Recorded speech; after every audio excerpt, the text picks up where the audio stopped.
കാരാട്ട് റസാഖിനെ ഹൈക്കോടതി അയോഗ്യനാക്കിയതോടെ speaker P ശ്രീരാമകൃഷ്ണനെതിരെ ലീഗിന്റെ രാഷ്ട്രീയ നീക്കം. ഷാജിയുടെ കാര്യത്തിൽ എടുത്ത നിലപാട് കാരാട്ടിന്റെ കാര്യത്തിൽ സ്പീക്കർ എടുക്കുമോ എന്ന് ലീഗ് ചോദിച്ചു.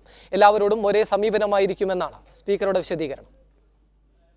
കെ.എം. ഷാജിയെ ഹൈക്കോടതി അയോഗ്യനാക്കിയ ഉടൻ തന്നെ നിയമസഭാ സമ്മേളനത്തിൽ പങ്കെടുക്കാനാവില്ലെന്ന നിലപാട് സ്പീക്കർ ശ്രീരാമകൃഷ്ണൻ സ്വീകരിച്ചിരുന്നു. പിന്നീട് സുപ്രീം കോടതിയിൽ നിന്നും അനുകൂല ഉത്തരവ് നേടിയായിരുന്നു ഷാജി സമ്മേളനത്തിൽ പങ്കെടുക്കാനെത്തിയത്.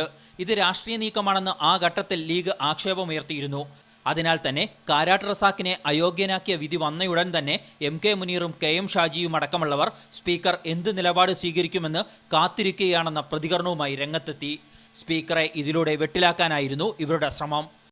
ഞങ്ങളോട് കഴിഞ്ഞ നിയമസഭയിൽ സ്പീക്കർ ഷാജി വരുന്നത് ശരിയല്ല എന്ന് പറഞ്ഞിട്ടുണ്ടെങ്കിൽ ഇതിലെന്ത് നടപടിയാണ് സ്വീകരിക്കാൻ പോകുന്നതെന്ന് അറിയാൻ ഞങ്ങൾക്ക് താല്പര്യമുണ്ട്. 25-ാം തീയതി അസംബ്ലി തുടങ്ങുന്നുണ്ട്. എന്നാൽ തനിക്ക് രണ്ടുപേരോടും ഒരേ സമീപനമാണെന്നായിരുന്നു സ്പീക്കറുടെ മറുപടി. കെ.എം. ഷാജിയുടെ കാര്യത്തിലെടുത്ത അതേ നിലപാട് തന്നെ ശ്രീ കാരാട്ട് റസാഖിൻ്റെ കാര്യത്തിലും എടുക്കും.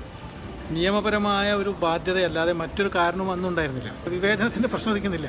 ഏതായാലും സ്പീക്കർ കാരാട്ട് റസാഖിന്റെ കാര്യത്തിൽ സ്വീകരിക്കുന്ന തീരുമാനം ഷാജിയുടേതിൽ നിന്നും വ്യത്യസ്തമായാൽ UDF രാഷ്ട്രീയായുധമാക്കുമെന്ന് ലീഗ് നേതാക്കളുടെ വാക്കുകളിൽ നിന്നു തന്നെ വ്യക്തമാണ്. മീഡിയ 1 കോഴിക്കോട്.